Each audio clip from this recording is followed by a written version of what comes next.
History repeats. And every major wealth transfer follows the same pattern. Not exactly, not with the same players or technologies, but with the same structure, the same phases, the same behaviors, and the same outcomes. Most people believe wealth transfers are rare, unpredictable events. But history shows something far more uncomfortable. They're cyclical, they're systematic, and they reward the same types of people every time. Today, we're not predicting the future.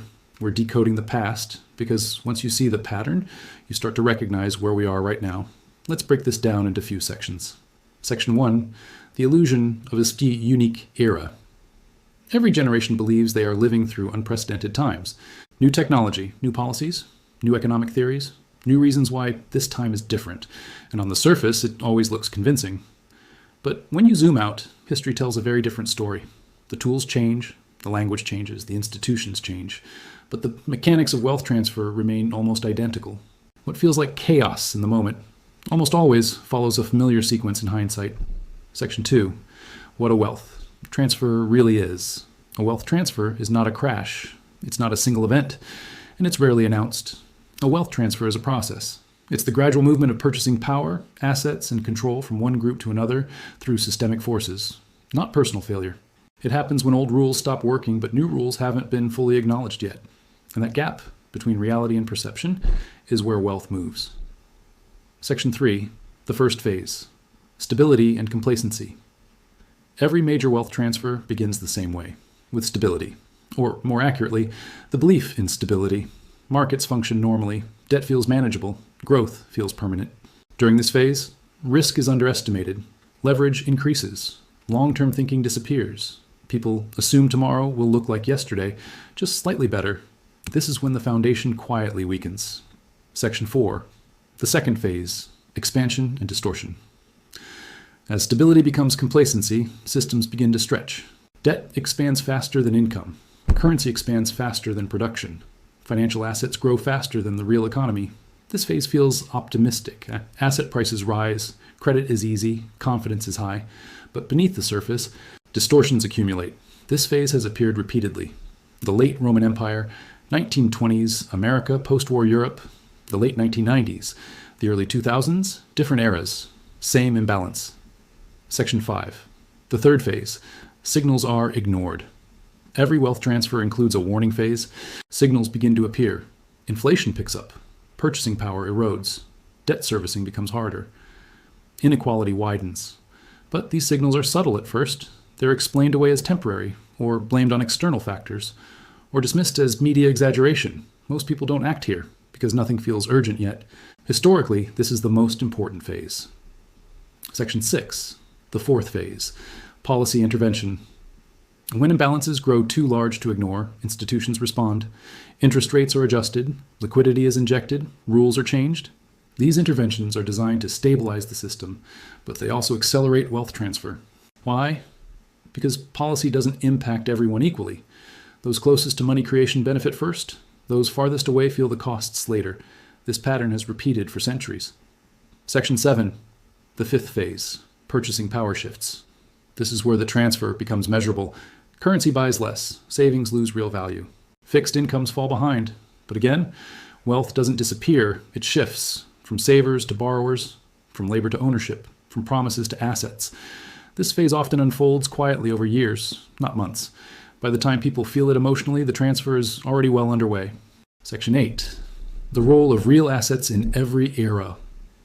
Across history, one constant appears during every major wealth transfer. Real assets reassert themselves. Land, resources, productive businesses, and monetary metals, not because they perform in the traditional sense, but because they retain purchasing power when measurement systems distort. Silver, in particular, has repeatedly served as a bridge between old systems and new ones, ignored during stability, rediscovered during transition. Section 9, historical example. The 1970s. The 1970s provide a clear modern example. After decades of expansion, debt rose, currency, confidence weakened, purchasing power declined. Those holding cash and fixed income instruments lost silently. Those holding real assets adjusted. By the time inflation became obvious, the opportunity to prepare had passed. The pattern was visible, but only in hindsight. Section 10, historical example, currency debasement. Go further back, and the pattern becomes even clearer. Roman currency debasement, European monarchies, post-war resets. Each followed the same structure. 1. Expansion. 2. Distortion. 3. Denial. 4. Adjustment. 5. Transfer empires didn't collapse overnight. They eroded, while wealth repositioned. Section 11. Why most people always miss it. The reason most people miss wealth transfers is not lack of intelligence, it's timing. Acting early feels foolish. Acting late feels necessary. Human psychology is wired to seek confirmation, not foresight. But wealth transfers reward foresight, not consensus. Section 12. Access disappears before price moves. One of history's most consistent signals is loss of access. Before prices explode, availability tightens, settlement changes, rationing appears. This has happened with currency, metals, housing. Credit access is the early warning system. Those watching price charts arrive late. Those watching access arrive early. Section 13. Why every generation thinks it's different. Technology disguises the pattern. Digital systems, faster markets, more complex instruments. But complexity doesn't remove cycles, it hides them. The more complex a system becomes, the harder it is for the average participant to see where value is moving, which makes wealth transfers even more efficient. Section 14. Where we are in the pattern. This video isn't about predictions, but understanding the pattern helps contextualize the present. Expansion has occurred, distortions exist, signals are visible, interventions are active. History suggests the transfer phase doesn't announce itself. It unfolds. Section 15. What preparation looks like in history. Preparation has never meant panic.